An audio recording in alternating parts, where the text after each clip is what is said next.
누가복음 14장 우리 15절에서 24절까지의 말씀을 함께 교독하겠습니다. 신약성경 120면에 있습니다. 누가복음 14장 15절에서 우리 24절까지의 말씀 신약성경 120면에 있습니다. 우리 한 절씩 교독하도록 하겠습니다. 교독합니다. 함께 먹는 사람 중에 하나가 이 말을 듣고 이르되 무릇 하나님의 나라에서 떡을 먹는 자는 복되도다 하니 큰 잔치를 베풀어 많은 사람을 잔치할 시각에 그 청하였던 자들에게 종을 보내어 이르되 오소서 모든 것이 준비되었나이다 하매 다 일치하게 하기로 한 사람은 청컨대 나를 양해하도록 하라 하고 또 한 사람은 이르되 나는 소 5 겨리를 샀음에 시험하러 가니 청컨대 나를 양해하도록 하라 하고 나는 장가 들었으니 그러므로 가지 못하겠노라 하는지라. 종이 돌아와 주인에게 그대로 고하니 이에 집 주인이 노하여 그 종에게 이르되 빨리 시내 거리와 골목으로 나가서 가난한 자들과 몸 불편한 자들과 맹인들과 저는 자들을 데려오라 하니라. 종이 이르되 주인이여 명하신 대로 하였으되 아직도 자리가 주인이 종에게 이르되 길과 산 울타리로 가로 나가서 사람을 강권하여 데려다가 내 집을 채우라. 내가 너희에게 말하노니 전에 행하였던 사람들은 하나도 내 잔치를 맛보지 못하리라 하였다 하시니라. 아멘. 할렐루야. 우리 앞뒤자고 이렇게 인사할까요? 오 예배도 잘 나오셨습니다. 인사하겠습니다. 네. 한 번 더 인사할 때 이렇게 인사하겠습니다. 당신은 승리자입니다. 인사하겠습니다. 네. 아멘. 아멘. 어느 안식일이었습니다. 한 바리새인 집에서 열린 잔치에서 예수님과 함께 앉아 떡을 떼며 예수님의 영광스럽고 아름다운 교훈을 듣는 사람들이 많이 있었습니다. 그 중에 한 사람이 그 교훈을 듣다가 갑자기 문득 이렇게 선포를 했습니다. 하나님 나라에서 떡을 먹는 자는 복되도다. 왜 한 사람이 문득 예수 그리스도의 그 교훈을 듣다가 이런 말을 했을까요? 아마도 이 사람은 우리가 읽지는 않았지만 누가복음 14장 12절에서 14절 말씀 하나님의 교훈의 말씀을 듣고 그 가르침에 감동이 되어 그의 입술로 그렇게 고백한 것이 아닌가 생각해 보게 됩니다. 하나님 나라에서 떡을 먹는 자는 복되도다. 예수님이 이 고백을 들으시고 그 고백을 이어서 한 사건을 말씀해 주십니다. 그 사건은 무엇이었냐면 어떤 사람이 큰 잔치를 베풀고 많은 사람들을 초청한 한 사건이었습니다. 여러분, 왜 예수님은 그 한 사람의 하나님 나라에서 떡을 먹는 자가 복되도다 라는 말씀을 듣고 갑자기 하나님 나라에 대해서 왜 이러한 이야기를 하셨을까요? 오늘 예수님이 이러한 말씀을 왜 하셨는지 오늘 본문 말씀을 하나하나 살펴보면서 그 의미를 함께 찾아보고자 합니다. 먼저 우리가 교독한 오늘 본문의 내용은 첫 번째로 하나님 나라란 준비된 커다란 잔치와 같다는 것을 예수님이 말씀하고 있습니다. 성경이 하나님의 나라의 개념에 대해서 여러 구절을 통해서 말씀하십니다. 그 여러 구절을 우리가 정리해서 보면 하나님의 나라는 두 측면이 있음을 우리는 확인할 수가 있습니다. 첫 번째 측면은 현재적인 측면입니다. 그리고 두 번째는 미래적인 측면을 강조하고 있다라는 것이죠. 여러분이 생각하는 하나님의 나라는 어떤 나라입니까? 하나님의 나라는 그 다른 권력과 그 다른 어떠함이 아니라 하나님의 통치가 이루어지는 나라가 하나님의 나라입니다.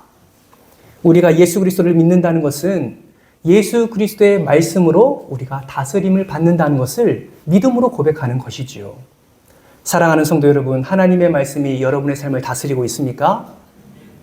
아멘 소리가 너무 적은데요. 하나님의 말씀이 여러분의 삶을 다스리고 계십니까? 다스리기를 축복합니다. 그것이 하나님의 나라인 거죠. 하나님의 말씀이 내 삶을 다스리고 하나님의 주권이 내 삶을 인도하는 것. 그것이 하나님 나라의 백성이 누리는 하나님의 은혜다라는 것입니다. 로마서 14장 17절은 이러한 하나님의 나라의 본질을 이렇게 설명하고 있습니다. 우리 17절 말씀 같이 한번 읽어볼까요? 시작. 하나님의 나라는 먹는 것과 마시는 것이 아니요 오직 성령 안에 있는 의와 평강과 희락이라. 아멘. 여러분, 가난한 사람들이 하나님의 나라를 꿈꾸면 어떠한 상상을 하게 될까요? 아마도 가난한 사람이 하나님의 나라를 생각할 때 그 나라는 먹을 것이 풍부한 나라일 거다라고 생각할 수가 있겠습니다. 고민으로 가득한 사람은 아마 하나님의 나라는 모든 고민을 해결해 주는 나라일 거야 라고 생각할 수 있다는 것이죠. 그러나 성경은 하나님의 나라에 대해서 분명하게 말씀합니다. 단순히 먹는 것, 단순히 마시는 것이 아니라 하나님의 나라는 성령 안에 있는 의와 평강과 희락이다 라고 말씀하고 있습니다. 이것이 하나님의 나라의 본질이라고 말씀하고 있는 것이죠. 다시 말하면 하나님의 통치인 결과가 바로 의이고 평강이고 그리고 희락이다 라는 것을 말씀하고 있는 것입니다. 하나님의 나라가 이 세 가지 질서가 성령님을 통해서 이루어간다 라는 것이죠. 앞서 우리는 하나님의 말씀에 다스림을 받는 것이 하나님의 나라라고 말씀드렸습니다. 이거를 좀 더 구체화하면 어떻게 말씀드릴 수 있을까요? 로마서 14장 17절 말씀을 통해서 확인할 수 있는 것은 성령 안에 거하는 우리가 말씀으로 다스림을 받고 말씀으로 다스림을 받는 우리의 삶 속에서 하나님의 의와 평강과 희락이 넘칠 때 그것이 곧 하나님의 나라다라고 성경은 말씀하고 있는 것입니다. 그러므로 우리가 예수 그리스도를 구주로 영접하고 예수님이 나의 삶의 참 주인이며 그 말씀을 순복하는 삶을 살게 될 때에 예수 그리스도의 그 말씀이 내 자아를 다스리게 되고 통치하게 되고 우리는 우리의 가정과 교회와 일터에서 하나님의 나라의 기쁨을 우리는 누리게 되는 것입니다. 여러분, 우리가 의와 평강과 희락을 누리는 것, 그것이 하나님 나라의 시작이라는 것을 우리는 반드시 기억하셔야 합니다. 물론 내 마음속에 살아계신 주님 앞에 온전히 순복하지 못할 때 내 안의 의와 평강과 희락은 죄로 인해서 불의와 말할 수 없는 갈등과 슬픔으로 바뀌게 됩니다. 그런 의미에서 하나님의 나라는 아직도 미래에 있다라고 말할 수 있습니다. 이 나라는 우리 구주 예수 그리스도를 통해서 그가 재림하실 때에 완전하게 이 땅에 실현된다라는 사실을 우리는 말씀을 통해서 생각할 수가 있습니다. 그러나 그 나라가 현재를 의미하는 또 완전한 미래를 뜻하든지 간에 누가 하나님의 나라에 들어갈 수 있습니까? 이것은 예수님이 니고데모에게 하신 말씀을 통해서 우리는 확인할 수가 있습니다. 우리 요한복음 3장 3절 4절 말씀을 같이 한번 읽어볼까요? 우리 화면을 보면서 같이 읽겠습니다. 시작! 예수께서 대답하여 이르시되 진실로 진실로 너희에게 이르노니 사람이 거듭나지 아니하면 하나님의 나라를 볼 수 없느니라. 4절입니다. 사람이 물과 성령으로 나지 아니하면 하나님의 나라에 들어갈 수 없느니라. 아멘. 누가 하나님의 나라에 들어갈 수 있다고 말합니까? 오직 거듭난 사람만이 하나님 나라에 들어갈 수 있다라고 성경은 말씀하고 있습니다. 예수님을 구주와 주님으로 받아들이고 성령을 통해서 그 영혼이 다시 태어난 사람만이 하나님의 나라의 맛을 알 수 있다라는 것이죠. 여기 본문에 주님께서 하신 말씀 가운데 큰 잔치를 배설한 사람은 다름 아닌 주님이십니다. 주님은 지금도 하나님의 나라에 큰 잔치를 베풀어 주시고 수많은 영혼들을 하나님의 나라로 초청하고 계십니다. 주님은 이 세상에 살고 있는 사람들에게 하나님의 나라의 초대장을 여전히 던져 보내주고 계시다라는 것입니다. 옛날 유대인 풍습에는요, 이러한 잔치에 사람들을 초청할 때 2번을 초청했다고 합니다. 첫 번째는 잔치 시간 훨씬 앞서서 미리 가서 초청을 하는 것이죠. 그 다음으로는 잔치 시간이 임박했을 때 다시 한번 그에게 가서 우리의 잔치에 오십시오 라고 초청한다라는 것입니다. 오늘 본문에서도 그 두 번의 초청이 그대로 등장하고 있습니다. 16절에 많은 사람들을 청하고 그리고 17절에 그 청했던 사람들에게 또 종을 보내어서 오소서라고 두 번 초청하는 것을 우리는 볼 수 있습니다. 오늘 본문 17절 초대석성의 말씀을 한번 보십시오. 뭐라고 지금 말하고 있습니까? 오소서 모든 것이 준비되었습니다. 여러분, 이 고백을 통해서 우리가 알 수 있는 것은 무엇입니까? 하나님 나라에 있는 모든 것이 풍성하게 이미 준비되어 있다는 사실을 우리는 이 말씀을 통해서 알 수 있습니다. 여러분, 하나님의 나라는 우리가 목말라 하는 영생이 있습니다. 하나님의 나라에 우리가 기대하는 평화가 있다라는 것입니다. 우리가 추구하는 의가 있고 영원한 기쁨이 있고 사랑이 있습니다. 여러분, 그 나라의 주인은 누구입니까? 바로 예수 그리스도이십니다. 그 예수가 이렇게 말하는 것이죠. 와라, 너희가 원하는 모든 것이 이 나라에 준비되어 있다라고 말씀하고 있는 것입니다. 이것에 근거되는 말씀이 이사야 55장 1절 말씀에 나오는데요. 우리 같이 한번 읽어볼까요? 시작! 오호라, 너희 모든 목마른 자들아 물로 나아오라. 돈 없는 자도 오라. 너희는 와서 사 먹되 돈 없이 값 없이 와서 포도주와 젖을 사라. 아멘. 지금 누구에게 말씀하는 겁니까? 오늘 이 시간 예수의 이름으로 엎드리는 저와 여러분에게 하나님이 허락해 주시는 하나님 나라의 초청인 줄 믿으시기를 주님의 이름으로 축복합니다. 여러분, 우리가 해야 할 거 있습니까? 아니요. 아무것도 없습니다. 목마른 자는 나아가면 됩니다. 돈 없는 자도 나아가면 됩니다. 값 없이, 돈 없이 먹을 것을 사고 포도주와 젖을 살 수 있는 것입니다.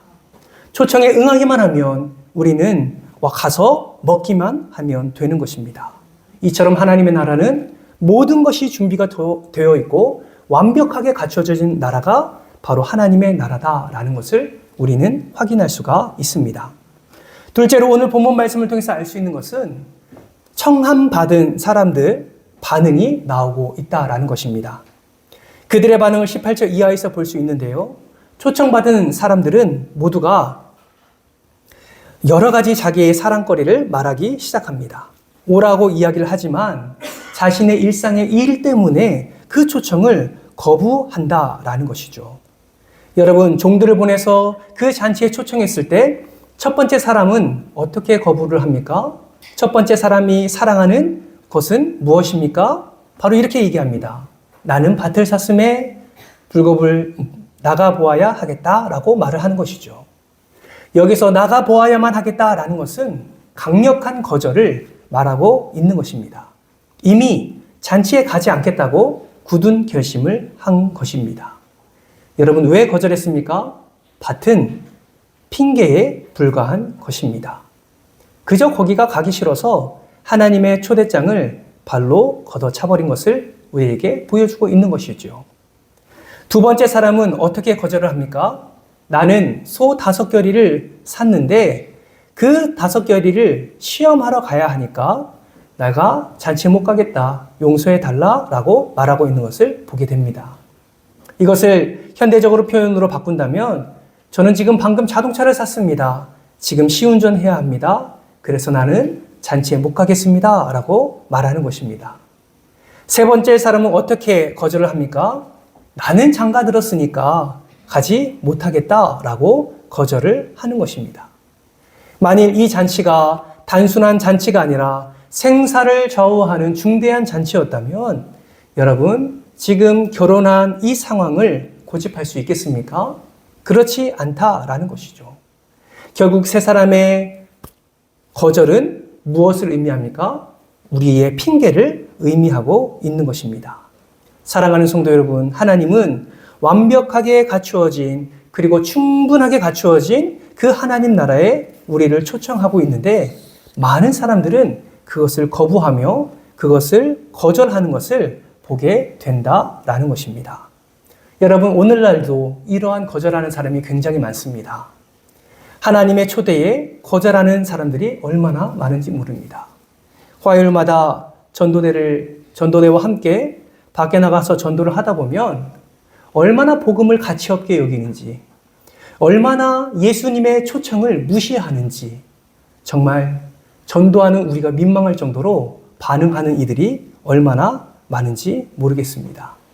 설령 전도지를 받고 설령 건네는 인사에 반응을 한다 할지라도 자신의 생각과 자신의 주장을 굽히지 아니하고 결국 핑곗거리를 이미 생각해 놓고 우리의 전도를, 우리의 초청을 부정하고 그저 핑계대고 지나치는 이들이 얼마나 많은지 모릅니다.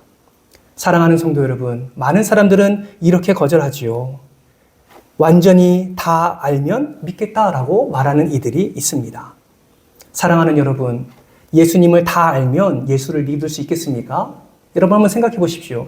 여러분 성경을 완전히 완독하고 완전히 해석을 다 할 수 있다면 여러분 예수를 믿을 수 있겠습니까?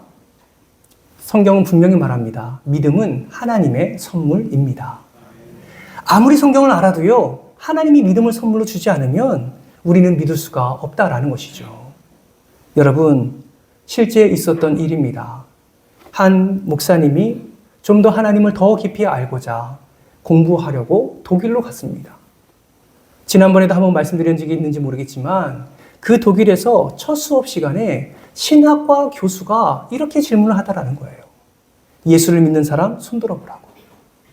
그랬더니 그 유학을 간 목사님이 손을 번쩍 들었습니다.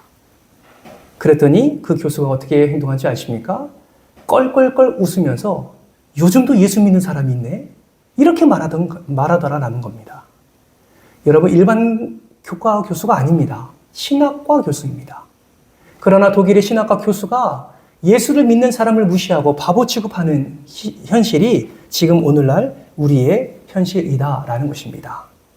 여러분, 저는 머리 아플 때 타이레놀을 먹습니다. 여러분, 제가 타이레놀의 성분을 다 아니까 먹습니까? 그렇지 않습니다. 그 타이레놀의 성분을 다 알지 못해도 그 약을 먹으면 나을 거라는 것을 알기 때문에 먹습니다. 여러분, 모든 것을 다 안다고 예수를 믿을 수가 없다라는 것입니다.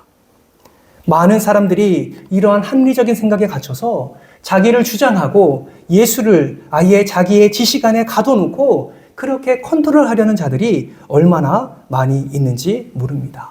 또 어떤 사람이 이렇게 얘기하죠. 교회 성도 중에 위선자가 너무 많아. 교회 사람들이 얼마나 거짓된지 몰라. 내가 겪어보니까 교회 사람이 더 나빠. 이렇게 말하는 사람도 있습니다. 여러분, 질문합니다. 모든 의사가 다 완전합니까? 그렇지 않다라는 것이죠. 의사 중에도 다르게 진단을 내리는 의사들이 얼마나 많습니까? 내가 아파서 세 군데 병원 갔는데 세 군데 다 진단이 다를 수도 있습니다. 왜 그렇습니까? 완전하지 않다라는 이야기죠. 그 의사들 중에 돌팔이가 있을까요? 없을까요? 해보셨습니까? 당해보셨나요? 있을 수도 있다라는 것이죠. 교회 다닌 사람이 위선자로서 믿을 수 없습니까? 네, 그럴 수도 있지요. 그러나 세상에 많은 위선자들이 있지만 그럼에도 불구하고 그 병원을 이용하고 그 병원의 진료를 받는 사람이 있습니다. 무슨 말입니까? 모든 의사들을 다 불신할 수 없다라는 것이죠. 한두 사람의 위선자, 한두 사람의 불신자, 한두 사람의 돌팔이 때문에 모든 의사를 깎아내릴 수가 없다라는 것입니다. 교회도 마찬가지입니다. 교회도 모든 사람이 다 선하지 않다는 거 우리도 압니다. 그러나 세상 사람들은 그런 합리적인 핑계를 대면서 하나님의 초청에 응하지 않는다라는 것이죠. 여러분, 교통사고가 너무 많이 일어나니까 자동차 탈 필요가 없습니까? 그런 의미가 아니죠. 그 자동차를 타면서 우리는 얼마나 많은 유익을 누리고 있는지 모릅니다. 파스칼은 모든 시대의 구도자들이 알아야 할 말이 있다라고 말하면서 이렇게 이야기를 합니다. 같이 한번 읽어볼까요? 시작. 안 나오나요? 제가 분명히 넣은 것 같은데, 네, 같이 한번 읽겠습니다. 시작. 왜 이렇게도 이 세상에서 종교적인 가짜가 많은가? 그 이유는 진짜가 있기 때문이다. 아멘이십니까? 진리가 있으니까 가짜가 판을 치는 겁니다. 진품이 있으니까 짝퉁이 판을 치는 거예요. 여러분, 많은 사람들이 예수를 가짜다라고 말합니다. 많은 사람들이 자기의 교리를 말합니다. 많은 사람들이 핑계를 댑니다. 합리적인 것을 말합니다. 그러나 그렇게 하는 이유가 무엇입니까? 진짜를 잘 모르기 때문에 그렇다라는 것이죠. 진정한 것이 없을 때 모방은 사라지게 되는 것입니다. 그러므로 세상이 말하는 가짜 종교, 가짜 종말론, 이 많은 것 때문에 실망할 필요가 없다라는 것이죠. 진리이신 예수 그리스도의 초청을 받아들이면 된다라는 것입니다. 어떤 사람은 이렇게 말합니다. 나는 죄가 많아서 예수를 믿지 못하겠습니다. 정말 합리적인 판단이고 합리적인 핑계입니다. 그러나 병이 많아서 의사에게 가지 못하겠습니다 라고 말하는 사람은 아무도 없습니다. 예수님은 분명히 말씀하십니다. 내가 의인을 부르러 온 것이 아니요 죄인을 부르러 왔노라. 병든 자라야 의원이 쓸데있지 건강한 자에게는 의원이 쓸데없다라고 말씀을 하십니다. 죄가 있으니까 주님 앞에 나와야 되는 것이죠. 죄가 있으니까 그 생명이신 그 십자가 앞에 엎드려야 되는 것입니다. 제가 지금 무슨 말씀을 하고 있습니까? 세상의 이런 합리적인 핑계로 하나님의 초청, 예수 그리스도의 초청을 지금도 거부하는 이들이 너무나 많다라는 것입니다. 이러한 거부에 오늘 본문에서 주인의 반응이 나오게 되지요. 여러분, 주인은 이러한 반응에 어떻게 반응을 합니까? 21절 말씀 한번 보십시오. 주인은 이렇게 이야기합니다. 주인이 노하여 라고 기록되어 있습니다. 이러한 초청을 거부하는 사람들을 알았을 때 주인이 어떻게 한다고요? 노한다 라고 말씀하고 있습니다. 성경은 하나님의 진노에 대해서 증언하고 있습니다. 사랑의 하나님이시니까 모든 사람을 다 구원하십니까? 그렇지 않습니다. 하나님은 하나님이 선택하신 자, 하나님의 부르심에 반응하는 자를 구원하시고 나머지 죄인들은 하나님의 공의로 심판하시는 분이십니다. 하나님의 공의가 없으면 역사는 목표와 목적이 없는 방향으로 계속 흘러가며 방황하게 되는 것입니다. 주님의 호의를 거절하는 사람에게 주의 진노가 있을 것이라고 성경은 가르치고 있다라는 것이죠. 그래서 요한복음 3장 36절은 이렇게 말씀합니다. 우리 함께 읽겠습니다. 시작. 아들을 믿는 자는 영생이 있고 아들을 순종하지 아니하는 자는 영생을 보지 못하고 도리어 하나님의 진노가 그 위에 머물러 있느니라. 아멘. 그리고 나서 주인은 어떻게 이야기합니까? 주인은 이렇게 이야기합니다. 빨리 시내 거리와 골목으로 나아가 가난한 자들과 병자들과 소경들과 저는 자들을 데리고 오라. 그리하여 내 집을 채우라 라고 말씀하고 있습니다. 여러분, 가난한 자들, 병자들, 소경들, 저는 자들, 그들은 모두 결점이 있는 소외된 사람들입니다. 그러나 이 결함은 그들의 불행이 아니라 그들의 구원의 동기가 되었습니다. 약하기 때문에 그들에게는 호의와 친절을 거절하지 않는 그런 겸손함이 그에게 있었던 것입니다.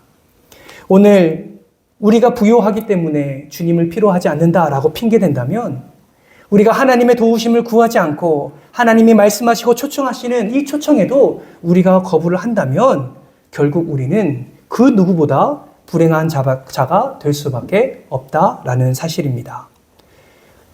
예수님은 이러한 사건을 하나하나 이야기하면서 22절에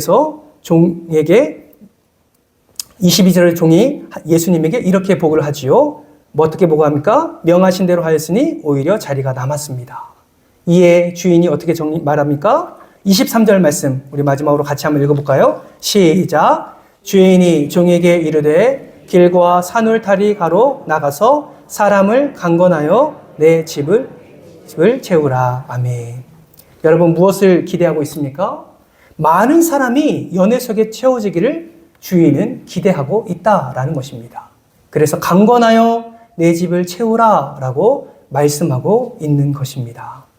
사랑하는 성도 여러분, 하나님의 나라에는 이러한 많은 좌석들이 예비되어 있습니다. 요한복음 14장 2절에서 이렇게 말씀하십니다. 세상을 떠나기 직전에 이렇게 말씀하시는데요. 뭐라고 말합니까? 아버지 집에 구할 것이 많도다라고 말씀하고 있습니다. 주님은 그 풍성한 자리를 예비하고 계십니다. 그리고 이것은 우리뿐만 아니라 정말 예수를 알아야 할 이른 양들에게 허락해 주시는 하나님의 놀라운 사랑입니다. 그리고 그 사랑이 그들에게 전해지기까지 우리를 사용하시고 우리를 세우셔서 우리에게 사명을 감당해 주십니다. 무엇을 감당하라 하십니까? 내 집을 채우라. 내 집을 채우라. 특별히 17절 말씀에 보면 큰 잔치를 배설하고 부리는 종들을 보낼 때 그들이 많은 사람들에게 무엇을 말합니까? 오소서라고 청하고 있는 것을 보게 됩니다. 여러분, 사도 또한 보내심을 받은 자라는 뜻을 가지고 있고 선교사라는 말도 보내심을 받은 자라는 뜻을 가지고 있습니다. 예수님은 그 당시 종들에게만 이렇게 세워서 보내는 것이 아니라 오늘 저와 여러분에게도 일어나 나아가서 내 집을 채우라 라고 말씀하고 있습니다. 사랑하는 성도 여러분, 내 집을 채우는 거 너무 부담스럽습니다. 목사인 저는 부담이 될까요? 안 될까요? 부담이 됩니다. 전도하러 나갈 때 부담이 될까요? 안 될까요? 부담이 됩니다. 복음을 전하는 거 부담 될까요? 안 될까요? 부담이 됩니다. 인간적인 마음으로요. 그러나 나가서 복음을 전하면 기쁨이 있습니다. 하나님이 주시는 기쁨이 넘쳐요. 그 복음을 가지고 세상에 하나님의 나라의 잔치에 초대할 때 담대함이 생깁니다. 평소에는 그렇게 하지 않아도 그 복음을 두고 나아가 복음을 증거할 때 또 반응하는 사람들을 볼 때 하나님의 마음을 그 자리에서 느끼게 됩니다. 하나님이 오늘 은총교회, 오늘 주일 찬양 예배를 통해서 저와 여러분에게 다시 한번 말씀합니다. 21절 말씀을 보세요. 빨리 가서 데려오라. 아직도 자리가 많이 비었다. 길과 산으로 나가서 사람을 강권하여 데려다가 내 집을 채우라. 사랑하는 성도 여러분, 이것을 하나의 이야기거리로만 듣지 마시기 바랍니다. 지금 이 시간 하나님께서 저와 여러분에게 사명을 허락해 주신 것입니다. 어떤 사명입니까? 나가서 강권하여 데려다가 내 집을 채우라. 사랑하는 성도 여러분, 하나님은 지금도 잃어버린 한 영혼을 바라보고 계십니다. 하나님은 지금도 세상에서 방황하는 그 죄 가운데 거하는 자들을 바라보시며 눈물을 흘리고 계십니다. 여러분 잊지 마세요. 하나님은 우리를 사랑하시지만 또 이 땅에 버려진 수많은 영혼들도 하나님이 사랑하고 계십니다. 그 사랑을 우리에게 전하며 그 사랑 가운데 나아가라고 우리에게 명령하고 계시는 것입니다. 사랑하는 성도 여러분, 여러분 하나님의 이러한 명령에 어떻게 반응하시겠습니까? 하나님이 나가서 내 집을 채우라는 이 강력한 명령에 여러분 어떻게 반응하시겠습니까? 세상 사람들과 똑같은 그런 합리적인 핑계를 대시겠습니까? 하나님 저 바쁩니다. 하나님 제가 할 일이 얼마나 많은데요. 하나님 제가 하는 거 안 보이십니까? 하나님 지금 내가 열심히 하고 있잖아요. 내가 주의 일을 열심히 하고 있잖아요. 여러분 그렇게 합리적인 핑계를 대는 저와 여러분에게 하나님이 다시 한번 강권합니다. 빨리 나가서 내 집을 채우라. 사랑하는 성도 여러분, 이 명령이 오늘 저와 여러분에게 허락하시는 하나님의 명령인 줄 믿으시기를 바랍니다. 여러분 기억하세요. 성경에서 하나님의 사람들에게 명령하는 것은 그것을 통해서 우리에게 은혜와 복을 허락해 주시는 통로임을 기억하시기를 바랍니다. 그것에 순종할 때 하나님께서 우리에게 더 큰 능력과 은혜와 기쁨을 허락해 주실 줄 믿습니다. 바라고 소망하기는 우리가 이 부르심에 또 이 보내심에 우리가 반응하는 자가 되기를 소망합니다. 여러분 언제 전도해 보셨습니까? 언제 복음을 전해 보셨나요? 친한 사람에게 말고요. 그것도 너무 중요하죠. 여러분 모르는 사람에게 전도한 적이 언제십니까? 앞집에 문을 두드려 보신 지가 얼마나 되셨나요? 길거리 가다가 인사하는 사람에게 인사만 하는 것이 아니라 언제 복음을 전해 보셨나요? 그것이 몇 년 되셨습니까? 10년이 넘지는 않으셨습니까? 여러분, 우리는 복음 앞에 정말 이러한 찔림이 있어야 됩니다. 저도 마찬가지고요. 우리 모두가 이 복음 앞에 이러한 찔림의 은혜를 충만히 누리기를 주님의 이름으로 축복합니다. 그래서 오늘 예배 끝나면요. 여러분, 먹을 거라도 하나 사서 여러분의 앞집의 문을 두드려 보십시오. 그리고 예수의 사랑을 전해 보십시오. 통계적으로 한 사람을 전도할 때 30만 원의 돈이 든다고 합니다. 또 이런 걸 또 계산한 사람이 있나 봐요. 밥도 먹이고 선물도 사고 누군가를 초청할 때 한 사람 30만 원 정도 든대요. 평균적으로. 여러분 선택하십시오. 30만 원으로 여러분의 배를 채우시겠습니까? 30만 원으로 천하보다 귀한 영혼을 하나님께로 인도하시겠습니까? 매번 듣는 복음, 매번 듣는 전도가 아니라 실상에서 우리의 삶을 변화시키는 하나님의 말씀이 되기를 주님의 이름으로 축복합니다. 다음 주에 정규인 출석 예배, 주일 오후 예배 후에 전도하겠다는 광고를 들으시고 여러분은 어떠한 마음이 드셨습니까? 전혀 그 복음, 그 전도, 그 정규인 출석 주일에 대한 이야기를 듣고도 아무런 감동이 없었다면 여러분 우리 다시 한번 마음을 고쳐야 합니다. 여러분 물론 시간이 짧습니다. 그러나 하나님이 주신 지혜와 은혜를 우리가 소유하고 그러한 마음으로 지금도 내 자리를 채우라 말씀하신 그 하나님의 음성에 우리가 순종한다면 여러분 우리는 할 수 있습니다. 마음이 없어서 못하는 거죠. 그렇지 않습니까? 정말 바라고 소망하기는 오늘 이 말씀이 하나님이 이 땅을 바라보시는 마음, 오늘 이 말씀이 하나님이 초청하는 것을 거부하는 그런 안타까운 심정을 바라보는 마음으로 우리에게 말씀하신 줄 믿고 여러분 우리도 합리적인 핑계가 아니라 당연한 핑계가 아니라 오늘도 우리도 하나님의 말씀에 순종함으로 많은 이들에게 복음을 전하는 저와 여러분이 되시기를 주님의 이름으로 축복합니다. 그 첫걸음이 다음 주 전도의 자리가 되었으면 좋겠습니다. 여러분 기도하세요. 기도 안 하면요 여전히 동일하게 예배 끝나고 발걸음을 돌이킬 겁니다. 왜요? 하기 싫으니까요. 그러나 기도하시고 하나님의 명령을 마음에 품으시고 이 같은 마음으로 우리가 하자, 우리가 이 집을 채우자, 하나님이 주신 명령을 순종하자 라는 마음을 가지고 주 앞에 나아가게 될 때 저는 확신합니다. 다음 주에 우리가 전하는 전도를 통하여 비록 우리 교회에 사람이 오지 않을지라도 반드시 하나님 앞에 엎드리는 귀한 영혼이 있을 줄 믿습니다. 부흥은 거기서부터 시작하는 겁니다.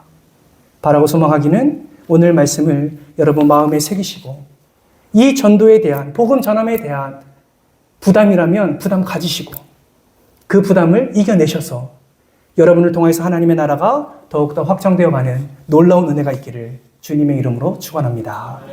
우리 같이 한번 기도할까요? 전도에 대한 부담감, 복음을 증거하는 것에 대한 불편함, 그러한 마음이 있다면